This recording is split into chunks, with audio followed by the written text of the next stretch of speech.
Jadi sahabat era sekalian, ada dua skenario untuk menjadikan ini dua putaran. Yaitu men-challenge angka yang 50% lebih menjadi 50% kurang. Walaupun 49,9% tetap dua putaran. Atau men-challenge kemenangan di provinsi. Cek apakah betul menang di 20 provinsi. Nah itu jalannya. Kalau tim Amin bisa membuktikan itu, kecurangan yang terstruktur, sistematis dan masif, tidak saja dua putaran.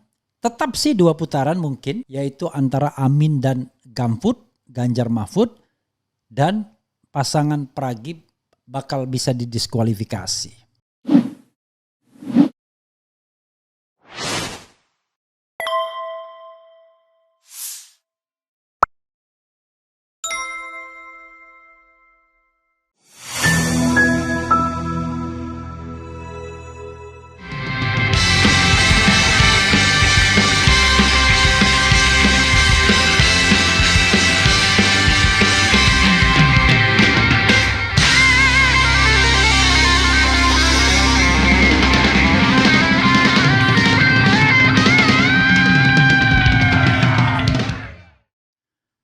Assalamualaikum warahmatullahi wabarakatuh.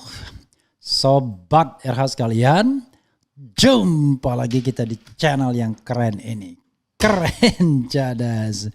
Ya sobat RH sekalian, sebagian sobat RH pasti sudah melihat ya hasil quick count, di mana di situ dikatakan bahwa paslon 02 unggul menang ya dengan 56%, 57% dan lain sebagainya.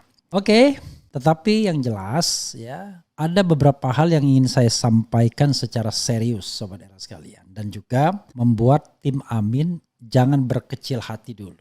Sekali lagi, kalau Anda memperjuangkan keyakinan, memperjuangkan kebenaran demi Yang Maha Kuasa, insya Allah Anda tidak pernah kecewa. Menang dan kalah itu soal ganjaran manusia ya. Yang paling penting adalah bahwa Anda sudah membela yang benar.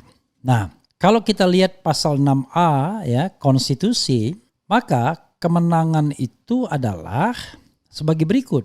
Pasal 6A ayat 3 Undang-Undang Dasar 1945 perubahan ketiga, pasangan calon presiden dan wakil presiden yang mendapatkan suara lebih dari 50% dari jumlah suara dalam pemilihan umum dengan sedikitnya 20% suara di setiap provinsi yang tersebar di lebih dari setengah jumlah provinsi di Indonesia dilantik menjadi presiden dan wakil presiden. Oke, dalam hal tidak ada pasangan calon presiden, ayat 4-nya 6A ayat 4, dan wakil presiden terpilih, dua pasangan calon yang memperoleh suara terbanyak pertama dan kedua dalam pemilihan umum dipilih oleh rakyat secara langsung, dan pasangan yang memperoleh suara rakyat terbanyak dilantik sebagai presiden dan wakil presiden atau run-off election. Jadi sahabat era sekalian, syarat untuk menang itu ada dua. Bukan satu, suaranya harus lebih dari 50%. Yang kedua, persebarannya harus menang di lebih dari 10 jumlah provinsi. Nah, jumlah provinsi kita kan 38 sekarang, maka sekurang-kurangnya harus menang di 20 provinsi. Oke, barulah kemudian bisa dilantik. Berdasarkan apa? Tentu berdasarkan hitung manual KPU yang berjenjang. Dari TPS, dari TPS ke PPK, kemudian KPU kabupaten kota, provinsi sampai tingkat nasional. Barulah di situ bisa ditentukan siapa menangnya. Itu pun kalau tidak disengketakan di Mahkamah Konstitusi.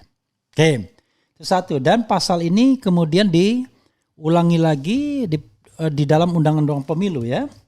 Pasal 400-an yang saya catat ya, yaitu pasal 416. Jadi Undang-Undang Pemilu. Nah, itu satu hal ya. Kemudian sahabat era sekalian, bagaimana dengan hasil quick count? Quick count itu bukanlah official. Bahkan perhitungan si rekap pun itu bukanlah hasil official. Hasil official itu adalah hasil yang hitung manual tersebut. Tapi angkanya sama semua. Oke, sama semua. Tapi tetap ada perbedaan antara rekap KPU, quick count, dan kemudian juga hitungan internal Amin misalnya. Kalau hitungan internal Amin itu keunggulannya ya tipis saja di atas 50%. Bukan 56, bukan 57, apalagi 58. Sehingga masih ada peluang untuk di-challenge. Jadi sahabat daerah sekalian, men-challenge-nya itu tidak harus jarak misalnya antara Amin yang kalau menurut perhitungan Amin itu 34% dengan 53% misalnya. Tidak begitu. Yang di-challenge cukup angka 3% lebih saja. Itu sudah cukup untuk membuat Pilpres 2 putaran. Itu satu. Yang kedua, yang di-challenge cukup kemenangan di 20 provinsi lebih itu. Kalau misalnya bisa dibuktikan bahwa kemenangannya tidak di 20 provinsi tapi di 19 provinsi misalnya, maka 2 putaran juga.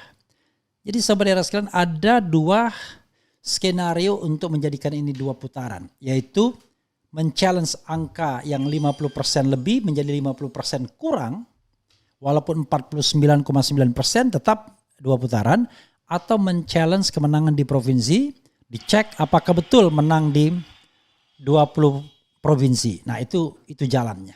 Oke, ini jalan yang minimalis. Tapi yang maksimalis saudara sekalian, jalannya adalah buat permohonan yang meyakinkan bahwa pemilu ini sudah curang secara terstruktur, sistematis dan masif. Apa maksudnya? Kecurangan yang terstruktur itu adalah kecurangan yang digerakkan oleh sebuah struktur kekuasaan. Dalam hal ini, cawe-cawe Jokowi itu bisa dikategorikan sebagai sebuah struktur itu. Lalu kemudian nanti perlu diketahui apakah memang ada penggeraknya. Misalnya keterlibatan ASN, TNI, Polri dan lain sebagainya. Ya. Kemudian terstruktur sistematis. Sistematis itu terpola, terencana dengan baik. Ya. Misalnya bagaimana ada kegiatan-kegiatan tertentu, memanggil aparat desa, kemudian mendekati tokoh-tokoh dan lain sebagainya. Lalu masif itu di semua tempat. Kalau tim Amin bisa membuktikan itu, kecurangan yang terstruktur, sistematis dan masif, tidak saja 2 putaran. Tetap sih 2 putaran mungkin, yaitu antara Amin dan Ganjar Mahfud, dan pasangan Pragib bakal bisa didiskualifikasi. Jadi sahabat daerah sekalian, apa yang harus kita lakukan sekarang? Yang harus kita lakukan sekarang adalah menjaga proses penghitungan suara dan tetap menginput ya. Jadi mereka yang memotret C1, mereka yang punya data raw materialsnya di TPS, itu terus melakukan input di kawalpemilu.org tadi ya. Ada 3 kan, kawalpemilu.org, kemudian jaga suara warga.org, kemudian jaga suara 2024.org ya. Tapi kalau jaga suara itu di Play Store. Nah, dari situ kemudian kita akan dapat data pembanding. Berapa sesungguhnya persentase masing-masing pihak tersebut. Apakah iya sebagaimana dilakukan oleh quick count atau sebenarnya ada data lain. Yang jelas sampai saat ini data itu belum bisa kita verifikasi secara baik. Karena hati-hati, kalau numbernya kurang dari 50% akan terjadi 2 putaran. Kita masih harus menunggu hitungan manual tersebut dan pembandingnya. Jangan lupa pembandingnya itu juga penting. Dan kalau kita misalnya teliti quick count, ada persoalan dengan quick count. Kita tidak tahu, sampelnya mungkin disebutkan ya, tapi saya tidak tahu hitungan sampelnya. Di mana saja sampel-sampel TPS itu. Ingat, yang namanya quick count itu ya paling cuma berapa persen ya sampelnya ya. Kalau dari 823.220, kita tidak tahu sampelnya berapa. Atau kalau misalnya jumlah TPS dalam negeri, kita tidak tahu berapa sampelnya. Lalu bagaimana petiknya, bagaimana ngambilnya. Nah dari saat di situ saja kita bisa mempertanyakan apakah ini juga termasuk bagian dari desain TSM. Ya, apalagi sebelumnya kemudian digembar-gemborkan oleh lembaga survei dan lain sebagainya mengenai penghitungan tersebut. Sekali lagi sobat era sekalian, kita harus tunggu yang hasil official, tapi jangan hanya menunggu pasrah. Kawal suara tersebut dan tetap update kalau ada kecurangan-kecurangan. Nanti biar tim hukum nasional akan mengkompilasinya dan kemudian memajukannya ke MK sebagai sebuah argumentasi kualitatif telah terjadinya kecurangan yang sifatnya terstruktur, sistematis, dan masif. Masa sih melibatkan presiden tidak terstruktur? Masa sih melibatkan state aparatus tidak sistematis? Masa sih melibatkan itu semua tidak masif? Termasuk misalnya penggunaan bansos dan lain sebagainya. Nah, mudah-mudahan hakim Mahkamah Konstitusi punya hati nurani untuk melihat bahwa demokrasi harus diselamatkan. Dan kita harus tunggu, kawal, laporkan. Tunggu, kawal, laporkan. Tunggu, kawal, laporkan. Bahkan viralkan. Jadi kalau kita lihat hari ini saja misalnya, Timnas atau tim hukum nasional menerima tadi ya sampai jam berapa itu, sampai jam 8, jam 20.00 itu menerima ya setidaknya 59 laporan kecurangan. Macam-macam pasti. Ada yang sudah beredar di internet kan. Tiba-tiba satu gepok ini dicoblos 02. Tiba-tiba suara-suara banyak yang sudah tercoblos di 02. Ada nenek-nenek yang buta huruf mau pilih Anies dicobloskan 02. Kemudian ada lagi laporan soal angka 61 ditulis 600 dan lain sebagainya. Jadi itu semua tidak hanya dimaknai secara kuantitatif tapi juga bisa dilihat kualitatif. Jadi kalau kita bicara tentang kualitatif, kecurangan sebelum pencoblosan, pada saat pencoblosan dan pasca pencoblosan nanti kita lihat. Termasuk deklarasi yang teman saya agak surprise karena melihat panggungnya itu rasanya katanya nggak mungkin bisa dipersiapkan selama berapa jam saja. Itu minimal sehari sebelumnya sudah dipersiapkan. How come? Pragip sudah tahu bahwa hitungannya seperti itu sehingga panggung sudah disiapkan terlebih dahulu misalnya. Karena ini menarik juga untuk dipersoalkan. By the way, kenapa pula Prabowo tiba-tiba salah sebut nama saya ada di situ. Jadi orang heboh, Refli Harun disebut oleh Prabowo. Kita hadir tokoh-tokoh Refli Harun. Padahal seharian saya ada di ballroom Hotel Sultan tempat memantau pergerakan suara Amin ya. Termasuk juga tadi diskusi dan lain sebagainya. Jadi sobat era sekalian tetap semangat ya. Perjuangan belum selesai. Tapi sekali lagi saya hanya berpesan. Menang dan kalah itu adalah perkara biasa saja dalam kompetisi politik. Tetapi yang jelas kita mengupayakan jalan yang lurus. Nanti biarlah Allah Subhanahu wa taala yang akan memberikan yang terbaik bagi kita. Yang jelas kita harus berjuang sampai titik darah penghabisan. Sampai kebenaran bisa ditegakkan. Baik melalui jalur formal maupun ya terserah kalau ada civil society, media dan lain sebagainya. Menempuh jalur-jalur lainnya. Karena ini problem yang akut di negeri ini yaitu kemunduran demokrasi yang telanjang, terang-terangan. Dan kalau kita kehilangan momentum untuk bergerak, khawatir terjadi demokrasi yang regresif. Bayangkan, saya tidak bisa membayangkan ya pemerintahan yang akan terbentuk.